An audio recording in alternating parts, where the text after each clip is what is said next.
सुदामा मंदिर देख डरे, सुदामा मंदिर देख डरे।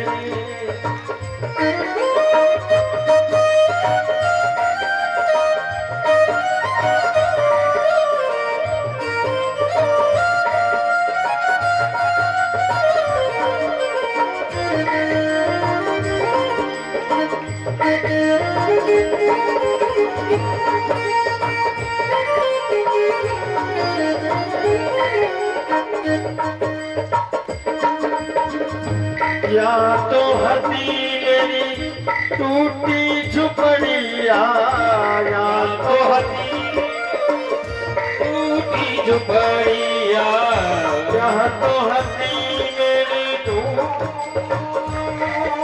झुपड़िया, या तो हदी मेरी टूटी झुपड़िया। कंचन मेल खड़े,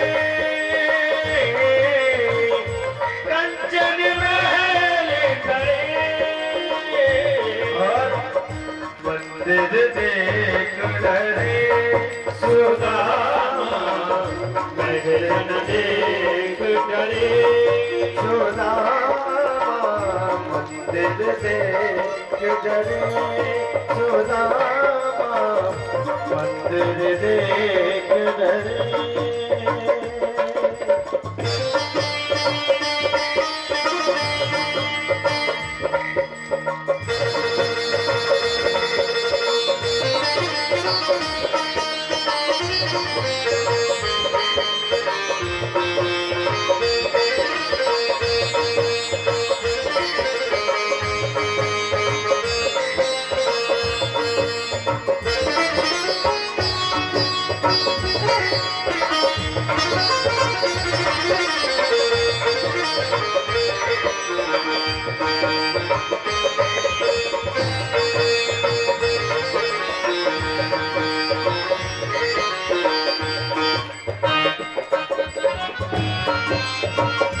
श्री राम।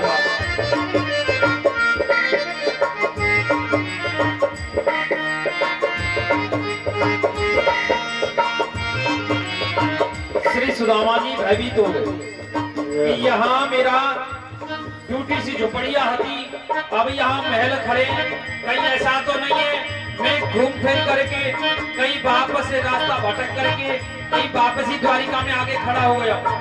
एकदम हूबहू द्वारिकाधीश का महल है। अब सुदामा जी और मन में अचंभित होने लगे कि मेरी झोपड़ी के सामने तुलसी का गमला था, तुलसी महारानी स्थापित थी, यहाँ तो चंदन के पेड़ खड़े हुए।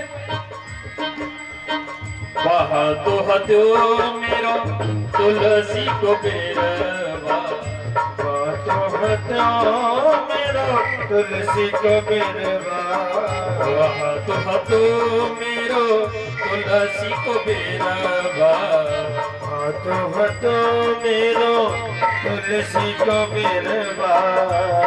अब कंचन में खड़े, कंचन में खड़े, सुदामा मेल देख डरे, सुदामा मंदिर देख डरे, सुदामा मेल देख डरे। सगम सगम गम पा सगम निर्गम मंदिर देख डरे, सुदामा मेल देख डरे, सुदामा मेल देख डरे।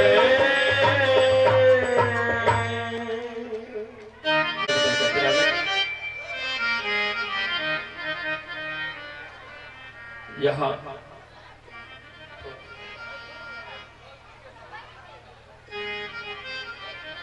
आचार्य राजन इस प्रकार श्री सुदामा जी महाराज जब महल के पास गए तो वहां देखा कि वहां तो महल खड़े हुए। अब द्वारपाल से पूछा, ध्यान देना, देखिए द्वारका नाथ की लीला। सब लोग कहते हैं कि भगवान ने सुदामा को वैसे ही विदा कर दिया जैसे सुदामा आया था, लेकिन लीलाधारी की लीला कोई जान नहीं सके।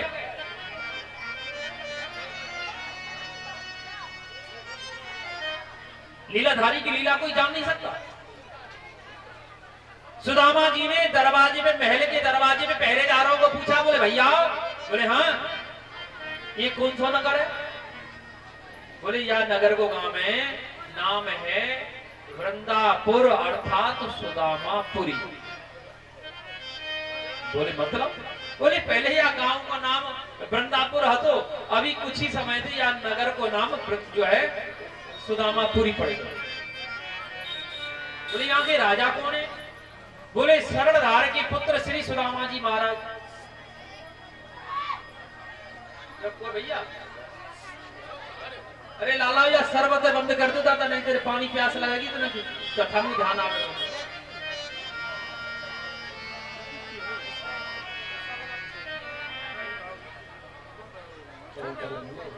आचार्य श्री सुखदेव कहते हैं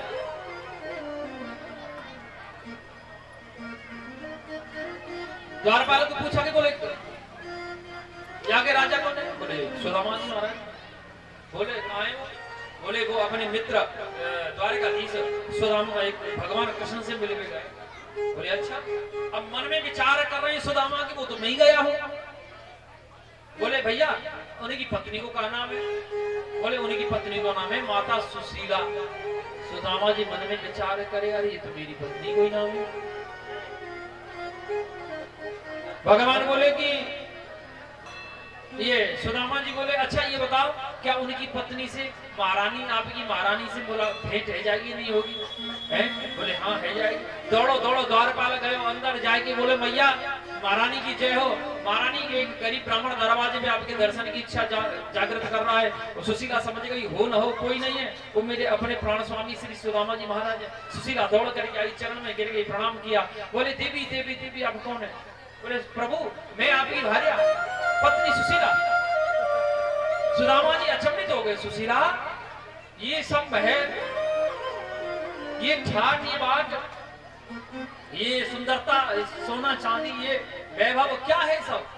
बोले जो सुशीला कहने लगी स्वामी ये सब द्वारिकानाथ की इच्छा है। जिस रात में आप द्वारिका में रुके भाई ना, वही रात में श्री द्वारिकाधीश ने देवशिल्पी विश्वकर्मा को भेजा, और देवशिल्पी विश्वकर्मा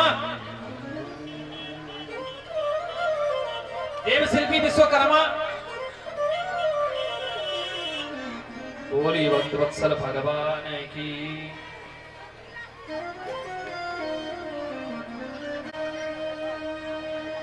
राधे राधे गोविंद गोविंद राधे, राधे राधे गोविंद गोविंद राधे, राधे राधे गोविंद गोविंद राधे, गोविंद राधे गोपाल राधे, गोविंद राधे गोपाल राधे, राधे राधे गोविंद गोविंद राधे, राधे राधे गोविंद गोविंद राधे। इस प्रकार अब श्री सुदामा जी कहे देवी ये क्या है? बोले प्रभु जो देवशिल्पी विश्वकर्मा आए, विश्वकर्मा ने आकर के जो है और कहा मुझे कि देवी मैं जो है मेरा मुझे जो है द्वारिका नाथ ने आज्ञा दिया है कि मैं आपके यहाँ द्वारिका का दूसरा द्वारिका का निर्माण करूं। तो इस प्रकार मैंने जो किया है मुझे आज्ञा करो। मैंने मना कर दिया कि अगर होगा तो पूरे नगर का भ्रमण होगा, अन्यथा नहीं होगा। तो देवशिल्पी विश्वकर्मा ने गोविंद की इच्छा से पूरी वृंदापुर को सुदामापुरी में बदल दिया है। श्री सुदामा जी महाराज भगवान श्री कृष्ण को कोटि कोटि नमन करने लगे और अंदर महल में प्रवेश नहीं किए, अंदर महल में प्रवेश नहीं किए। दरवाजे से बाहर कह रहे, बोले सुशीला, तुझे वैभव और सुख चाहिए था सो तुझे मिला, मुझे दर्शन चाहिए था मुझे मिला। अब तू जाने, तेरी संतान जाने, तेरे द्वारिकानाथ जाने, और हम तो चले वन में, और वहीं से सुदामा जी महाराज जंगल में तपस्या करने के लिए चले गए। बोलिए श्री सुदामा जी महाराज की, बोलिए भक्त वत्सल भगवान की। आचार्य श्री सुखदेव कहते हैं, देखो आप लोग कथा को नहीं सुने होंगे, अब कथा को ध्यान देके सुनना। कथा विश्राम की ओर जा रहा है और अभी मोटा मोटा लगभग 7:30 बजे गए, आधा घंटे में कथा को पूरा कर दूंगा। आधा घंटे में हम कथा को विश्राम कर देंगे। कथा को आज 10 बजे तक खींचा जाए, 10 बजे तक करें, हैं? हाँ, 8 बजे विश्राम कर दें। हाथ को इशारा मार भैया, जो खोपड़ी हला रही है मेरे ना समझ में आ जाए। ऐसा लग रहा तेरी कंपवाए है भैया, हामी कर रही है और ना में कै बजे विश्राम करना था? 10 बजे। हाथ उठा के सबने बताओ कि हाँ 10 बजे। 10 बजे तक कथा कौन चाहता है? हाँ, तो खाई खाई के आए ना, देख लीजिए बना के खा के जब चलो बाबा जी आना दे। और बाबा जी ने खाई है सुबह की 1 बजे की 2 रोटी और नेक से चावल। रात को ये 12 पौने 12 बजे के बाद, जैसे पौने 12 बजे का मैं अन्न नहीं खाता हूँ। 12 बजे के बाद, 12 बजे के बाद मैं भोजन ग्रहण नहीं करता हूँ। तो क्यों लगा? हाँ, अम्मा क्या कह रही? मतलब आपका कहना यह है कि बेटा आज भोजन मत करिए भले, है ना?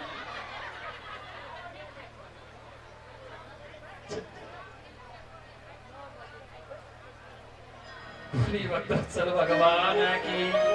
अच्छा, मेरी बहनें जो स्टूडेंट्स हैं, जो आज अभी भी वर्तमान में पढ़ाई कर रही हैं, या कौन हाथ उठाए?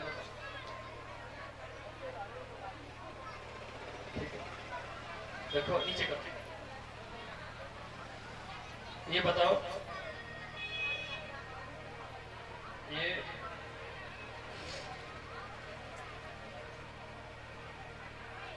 कल भी हम शायद इसी बात को चर्चा किए थे, ठीक है? तो लोग ये बताइए कि ये बिहार का वास्तु का नाम क्या है?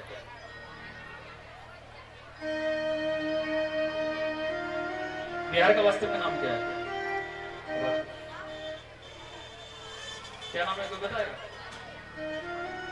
हम प्रकाश बाबू आप बताइए। सत्यनारायण बाबू कल बताए थे, मैं से बात। बिहार का वास्तविक नाम क्या है? चोरी नहीं? हाँ? कई बार कथा सुन चुका है, मगध। इस प्रकार भारतवर्ष का सबसे पहला नाम क्या है?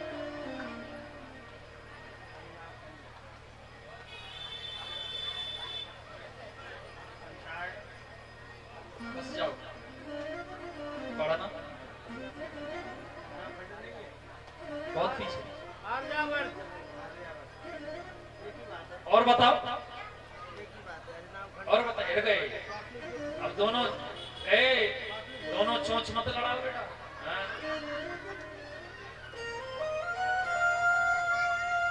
भारतवर्ष का सबसे पहला नाम है जम्मू द्वीप। जब पटी जी कहते हैं जम्मू द्वीप भारत वर्ष से भारत खंडे, कहते हैं अलग अलग नाम है। सबसे पहला नाम है जम्मू द्वीप, फिर आया भारतवर्ष, हिमवर्ष, अजनाब, चौथे नंबर पे आया अजनाब, ठीक है? अजनाब खंड जाते भारतवर्ष, फिर आर्यव्रत, फिर हिंदुस्तान और अब इंडिया। अच्छा, ये बताइए, इंडिया के, ये बात संसद में भी फैली है कि इंडिया नाम जो हिंदुस्तान का है, उसमें कौन कौन चाहता है कि इंडिया ही होना चाहिए? कोई नहीं चाहता है? कोई नहीं चाहता। क्यों नहीं चाहते हैं?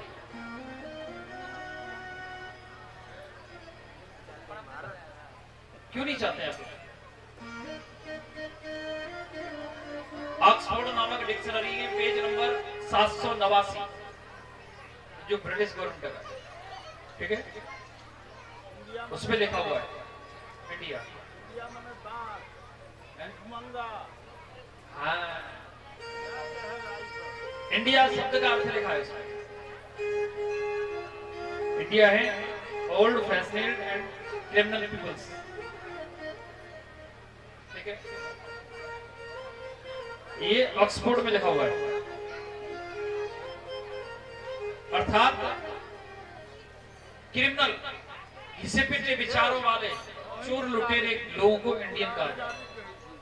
अमेरिका को अमेरिका, पाकिस्तान को पाकिस्तान, अफगानिस्तान को अफगानिस्तान, जर्मन को जर्मन, चीन को चीन है कहा जाता है।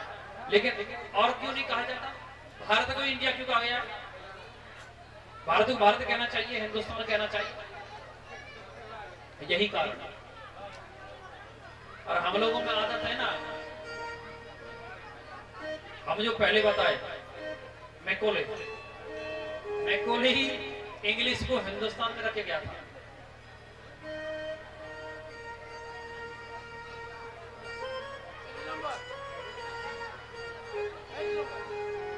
हम अंग्रेजी शब्द तो पढ़ जाते हैं, बोल जाते हैं,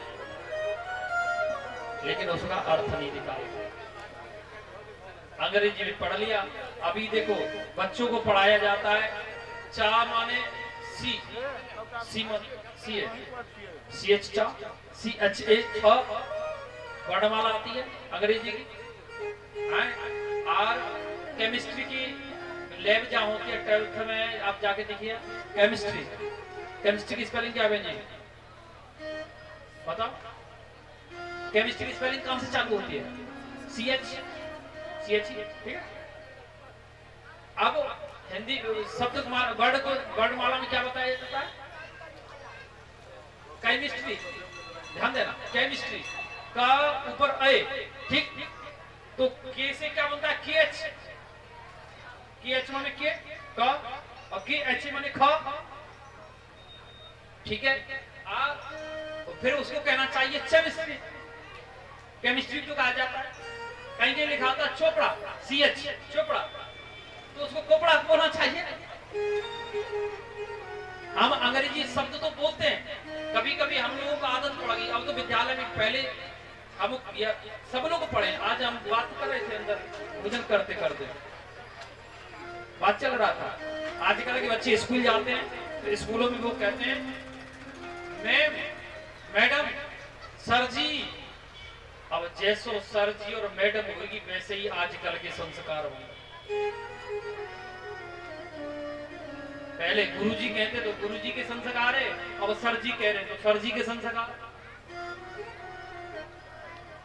दिल्ली जैसे शहर में चले जाओ, जींस टी शर्ट पहन के, चाहे उसके मुंह में दांत नहीं हो, पेट में आंत नहीं हो, अगर वो जा रही होगी छोटे छोटे बाल कटवा लेगी, केसन में कटवा लेगी और बगल में पर्स लटका लेगी, बड़ी एटीट्यूड में चलेगी। वहां से कह दी जाए ना, बोले ताई सर, ताई थोड़ा हटना, तो ताई के नाम भड़क जाएगी, आग बबूला हो जाएगी। और उससे अगर मैडम कह दिया जाए ना, तो बड़ी अरे समझ लो 150 ग्राम रक्त बढ़ जाएगा उसमें। लेकिन उस नालायक को ये नहीं पता है कि मैडम कहते किसको। ऑक्सफोर्ड डिक्शनरी उठा के देखो, शब्दकोश उठा के देखो, ये ब्रिटिश गवर्नमेंट में मैडम एक गणिका को कहा जाता है, जिसको वैश्या कहा जाता है, जिसको शारीरिक व्यापार करने वाली को मैडम कहा जाता है। लेकिन हम इतने मूर्ख हैं, घर में पत्नी को मैडम कह देते हैं।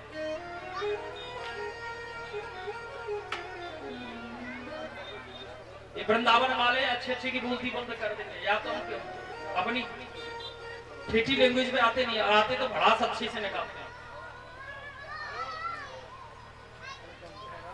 नहीं, कपिल शर्मा जी का शो चल रहा था बम्बई में। वो एक आपने देखा होगा फेसबुक वगैरह पे या यूट्यूब पे, एक बच्चा है भागवत शर्मा करके, ठीक है। भागवत शर्मा कोई बाड़ा ही नहीं है, कोई लोहार नहीं है, वो ब्राह्मण का बेटा है। क्योंकि उत्तर प्रदेश के ब्रजमंडल क्षेत्र में चले जाओ, हरियाणा में चले जाओ, ब्राह्मण ही शर्मा लिखता है। आपके यहाँ जो लकड़ियां काटने वाला है वो शर्मा लगाता है ना। और हमारे यहाँ वृंदावन चले जाओ, जो हमारे यहाँ लकड़ियां काटने वाले वो मिश्रा जी और शुक्ला जी लगाते हैं।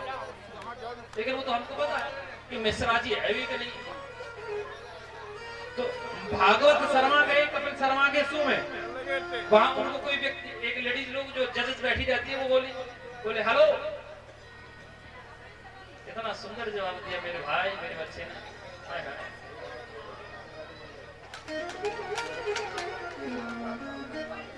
क्या बोला था बहन जी, बताओ। राधे राधे बोलो। उसकी लैंग्वेज कितनी प्यारी है। हाय हेलो छोड़ो, क्या बोलोगे? है हाय हेलो छोड़ो, हरे कृष्णा बोलो। जय हो। आप हरे कृष्णा बोलो, राम राम बोलो, जय सीताराम बोलो। क्या हाय हाय किसको कहा जाता है? कब की जाती है हाय? और बड़े शौक से करते हैं हाय। करते हैं?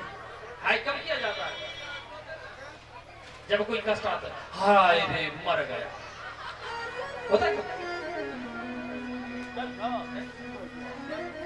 अब हेलो कह दिया जाए, हेलो कह दिया जाए तो बिहार में तो होगा लैंग्वेज, तो शब्द तो उसका भेज होगा। हमारे यहाँ कह दिया जाए, हमारे ब्रज में कहूँ अनपढ़ बूढ़ी मैया से कह दियो अम्मा हाय हेलो हेलो अम्मा, तो वो हलना चालू कर देंगे। हेलो माने हलना, हिलना। क्या है?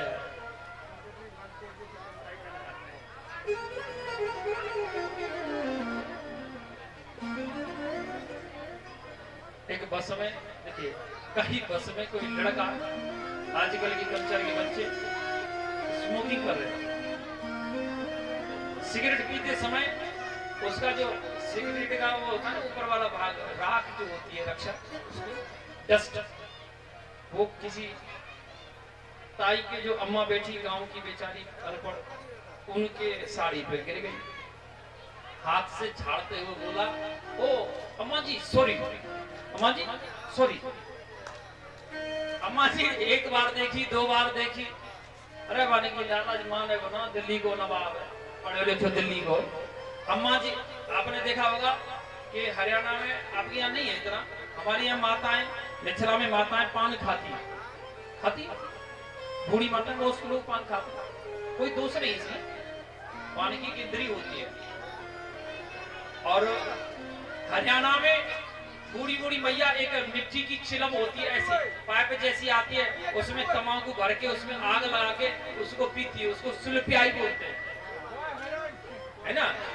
तो अम्मा को आयो गुस्सा, अम्मा ने कहा तेरी सॉरी है देखो, अम्मा ने भरा तंबाकू माच से लगा के खींच के, और बामे बन गई अच्छी तरह से अगनी, और बाकी कोट पैंट पे ऐसे खड़ा के, और अरे अम्मा तूने क्या कर दिया? बोले बेटा सौरा सौरा।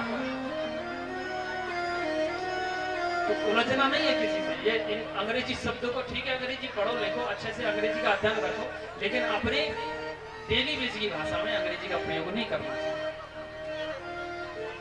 दिनचर्या में अंग्रेजी का प्रयोग नहीं करना चाहिए। हमारे हिंदुस्तान का नाम है जो है जम्बूद्वीप। इस प्रकार भारत की राजधानी क्या है? भारत की राजधानी दिल्ली। दिल्ली का सबसे पहला नाम क्या है?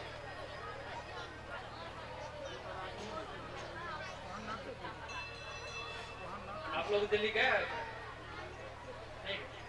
नहीं, बस में सफर किया था तो बस के ऊपर देखा क्या लिखा होता है? नहीं ध्यान दिया।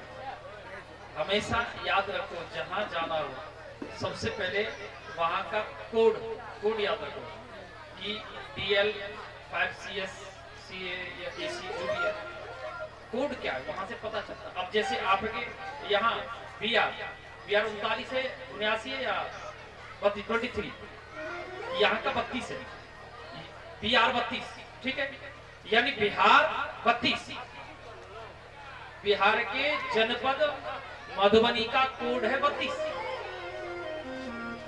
इसी प्रकार दिल्ली का वास्तविक नाम है, दिल्ली उसमें लिखा होता है इंद्रप्रस्थ डिपो,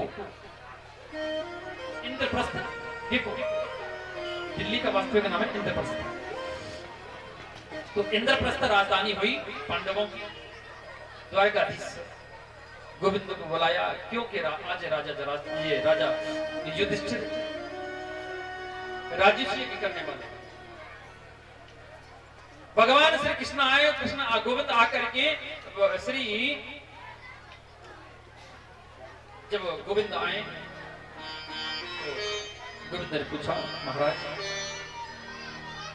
ये बताओ कि सारे पृथ्वी के राजा आपके अधिकार में हैं, क्योंकि राजस्व यज्ञ करने का अधिकार एकमात्र उसी राजा को होता है जो संपूर्ण पृथ्वी के राजाओं को अपने अधिकार में ले लिया हो, अन्यथा नहीं कर सकता। तो श्री महाराज युधिष्ठिर कहे कि संपूर्ण पृथ्वी के राजा तो मेरे अधिकार में हैं, लेकिन जरासंध मेरे अधिकार में नहीं है। तो जरासंध के जीतने के लिए भगवान श्री कृष्ण ने क्या किए, एक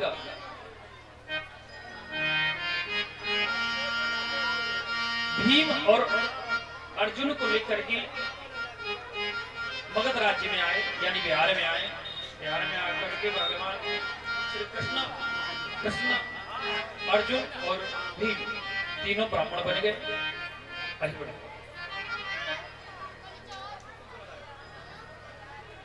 तो श्री तीनों ब्राह्मण बन करके जाकर के श्री जरासंध के पास जाकर के भिक्षा मांगे तो भिक्षा राजा भिक्षा दे ही बोले, भिक्षा तथास्तु मांगिए, क्या चाहिए? तो बोले मांगो क्या चाहिए? बोले हम आपसे मल्ल युद्ध करना चाहते हैं। बोले मल्ल युद्ध तो करूंगा, लेकिन एक शर्त पे करूंगा, पहले आप ये बताओ कि आप हैं कौन?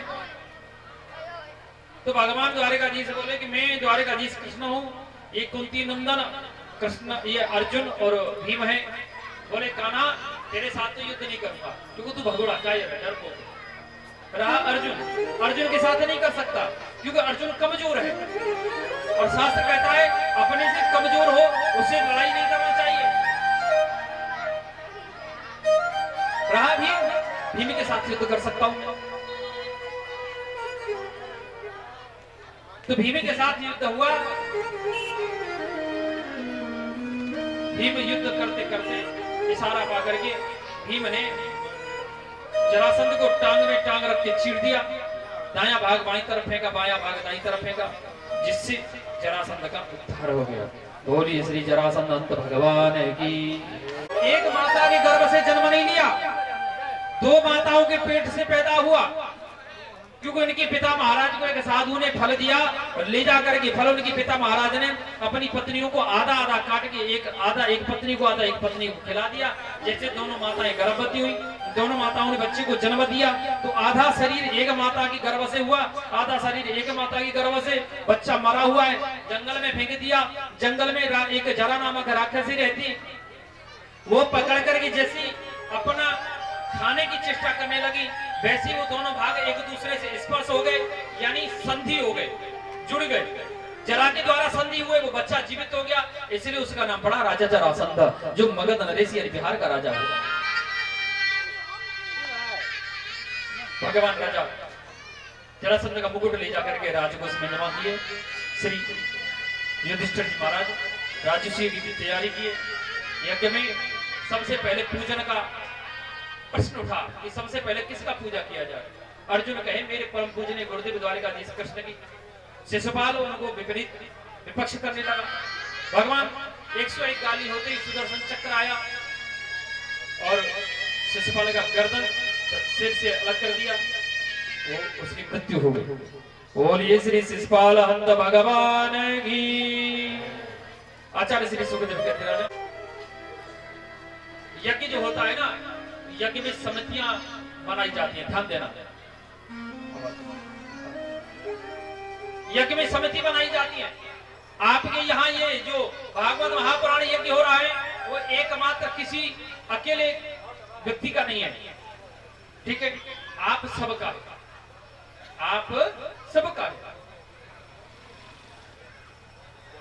अब आप ये कहिए बोले महाराज यज्ञ कैसे होता है? बोले सुनो, यज्ञ का अर्थ है यज्ञ में होना चाहिए कि यज्ञ में सबसे बड़ा महत्व होता है दान का।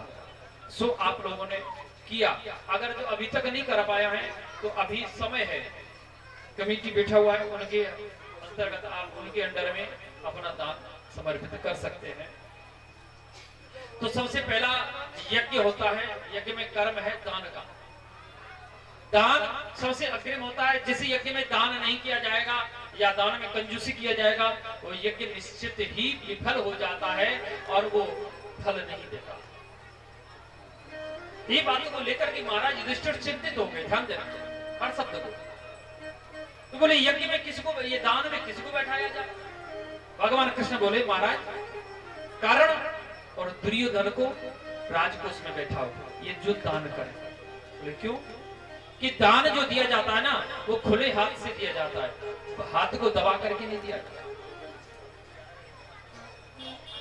हाथ को दबा के नहीं दिया जाता। आप श्रीमद देवी भागवत महापुराण का 11वां स्कंद खोल के देखिए, 10 और 11वां स्कंद, उसमें दान महिमा स्पष्ट लिखी गई है कि किसी ब्राह्मण के दान को अगर आप ढाई घड़ी अर्थात 1 घंटा, गणना के अनुसार 2.5 घड़ी अर्थात 1 घंटा अगर आप रोक लेते हैं तो आपको डबल देना पड़ेगा। अगर आप डबल नहीं दिए, दोगुना करके नहीं दिए तो आपको नरक यातनाएं, महापाप लगे, गौ हत्या का पाप लगता है। ये श्रीमद देवी भागवत महापुराण के अपने वित्त से ज्यादा, अपनी सामर्थ्य से ज्यादा दान देना महापाप कहलाता है, या अपनी सामर्थ्य से कम दान देना वो भी महापाप कहलाता है। महापाप दान महिमा को पूरे अध्याय में बोला गया है श्रीमद देवी भागवत महापुराण। तो राजकोष में कर्ण और दुर्योधन को बैठा है, क्योंकि दुर्योधन और कर्ण की बुद्धि है भेद बुद्धि। वो ज्यादा चाहेंगे कि ज्यादा दान करें ताकि इनका धन जल्दी नष्ट समाप्त हो जाए, जिससे ये यज्ञ विफल हो जाए। तो वही हुआ, जैसे कर्ण और दुर्योधन दान करते 1 मुट्ठी और राजकोष में बढ़ जाता 2 मुट्ठी। प्रगटे पद दान के कलमों एक प्रधान, येन केन विद दीने दान करेगी कल्याण। जिस प्रकार से दीजिएगा दान हमेशा कल्याण करेगा। अब दूसरा नंबर आया भोजन व्यवस्था। तो भगवान श्री कृष्ण स्वयं पाद पखारने के लिए बैठे गए। महाराज युधिष्ठिर राजसभा में विराजमान हो गए। श्री अर्जुन जी यथा स्थान यथा आगंतुकों को बिठा रहे हैं। नकुल सहदेव से जो है सहयोग कर रहे हैं। माता द्रौपदी रसोई बना रही है। तो श्री भीम दादा भोजन करा रहे हैं। भोजन भट्ट है ना, सबको जितना ज्यादा खाता है खिलाना भी उतना ही जानता है। तो इस प्रकार से यज्ञ हुआ। आचार्य श्री सुखदेव कहते हैं यज्ञ तो पूर्ण होने लगा। अब यज्ञ से शंख ध्वनि नहीं आई, द्वापर त्रेता सतयुग में होता था ये कि जब यज्ञ होते थे पूर्ण आहुति जब देते थे कि जब शंख की घंटा की ध्वनि आ जाती यज्ञ से, तो वो नहीं आ पाई, जिससे राजा युधिष्ठिर चिंता में डूब गए। भगवान श्री कृष्ण कहें कि देखो युधिष्ठिर, तुम्हारे राज्य में कोई भूखा बैठा हुआ है। तो अर्जुन रथ लेकर के दौड़े तो देखा कि एक नदी के किनारे में एक साधु भूखा बैठा है। उसे देख करके श्री जो है युधिष्ठिर जी महाराज को आकर के पता चला। इधर अर्जुन जाकर के वो संत को आग्रह किया कि हे प्रभु, हमारे महाराज श्री राजा युधिष्ठिर एक राजस्व यज्ञ कर रहे हैं, उनकी पूर्णाहुति बीच में लटक गई है। आप चल करके भोजन ग्रहण करते हैं ताकि हमारा यज्ञ सफल हो जाता। तो ऐसा विचार करके साधु कहने लगे कि देखो नंदन, मैं भोजन जो करता हूँ 2 स्थिति में करता हूँ, या तो खाने वाले के अंदर भूख हो या खिलाने वाले के अंदर श्रद्धा। जो राजा 100 राज्य यज्ञ करता है, मैं उसके घर एक दिन में 1 समय का भोजन ग्रहण करता हूँ। सो आपने तो एक भी यज्ञ पूर्ण नहीं हुआ। कौन सा? राजसूय यज्ञ। चिंता में डूब करके श्री अर्जुन जी महाराज वापस महल में आए। द्वारिकाधीश कहे ये शुभ कार्य द्रौपदी करेगी। तो द्रौपदी कुछ पान फूल ले करके साधु के पास नग्न पैर नंगे पैर चल करके गई, पैदल चल करके गई। तो जाकर के साधु को आग्रह किया कि प्रभु मेरे पति महाराज चक्रवर्ती सम्राट राजा युधिष्ठिर एक राजसी यज्ञ कर रहे हैं, तो हमारी इच्छा है कि आप चले करके भोजन ग्रहण कर लेते तो हमारा कल्याण हो जाता। तो साधु कहने लगे पुत्री, मैं जो राजा 100 राजसी यज्ञ करता है उसके घर में एक दिन में एक समय का भोजन ग्रहण करता हूं। तो बोली द्रौपदी, बोली बस एक दिन में एक समय का, और वो भी 100 राजसी यज्ञ से। बोले मैं तो ये समझी थी कि आप ज्यादा करते होंगे। बोले क्या कहना चाहती हो? द्रौपदी बोली महाराज आप जैसे संतों ने कहा है कि संत मिलन को चालिए, कि संत मिलन को चालिए तजमाया अभिमान, जो जो पग आगे रखूं कोटिन यज्ञ समान, जो जो पग आगे रखूं कोटिन यज्ञ समान। साधु प्रसन्न हो गए, घर गए, महल में जाकर के भोजन ग्रहण किए, जिससे राजसी यज्ञ पूर्ण हुआ। आचार्य श्री सुखदेव कहते राजन राजसी यज्ञ के बाद श्री द्वारिकाधीश द्वारिका चले गए और अर्जुन के सामने सारा जदवंश नष्ट हो गया। वापस आकर के आपको राजा बना करके 5 पांडव माता द्रौपदी सतुपति की यात्रा करने चले गए। फिर आप बड़े हुए, आपका विवाह हुआ। आपने एक दिन वही राजा जरासंध के मुकुट को पहन करके जंगल में चले गए। कलयुग से भेंट हुई, कलयुग आपके मुकुट में प्रवेश कर गया, इसी कारण आपकी मति भ्रष्ट हो गई। आपने जाकर के राजा महर्षि समीक के गले में सर्प डाल दिया, उसके पुत्र सरंगी ने आपको श्राप दे दिया है और मैं आपको कथा सुनाने के लिए यहाँ आ गया। अच्छा अब चलिए नैमिषारण्य में। नैमिषारण्य तीर्थ में शौनकादि 88,000 ऋषियों को श्री सूत जी कहे, हे ऋषियों आज अंतिम दिन की कथा को श्री सुखदेव जी ने पहले दिन की कथा से जोड़ दिया। पहले दिन की कथा से आचार्य श्री सुखदेव कहते राजन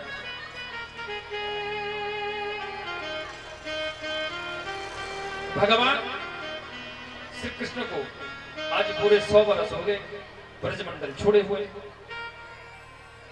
आज भगवान श्री कृष्ण को ब्रजमंडल छोड़े हुए 100 वर्ष हो गए। श्री महाराज जी वसुदेव जी कुरुक्षेत्र में आकर के एक यज्ञ किए। तो यज्ञ में पूरा जदवंश आया, द्वारिकावासी आए और द्वारिकावासी के साथ साथ मथुरावासी भी आए। मथुरावासी और भगवान श्री कृष्ण ने ब्रजवासियों को, वृंदावन वालों को भी बुलाया।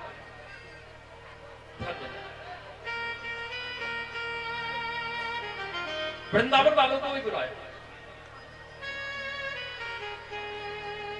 जब वृंदावन वालों को बुलाए तो वहां गोविंद जानते थे कि मेरी लाडली सरकार अवश्य आएगी, लाडली सरकार अवश्य आएगी। तो लाडली के लिए एक विशेष प्रकार का महल बनाया जाता था, कपड़े का। टेंट के कपड़ा के शिविर बनाए। ध्यान देके सुनना, ये प्रसंग बहुत मार्मिक है, अच्छा लगेगा।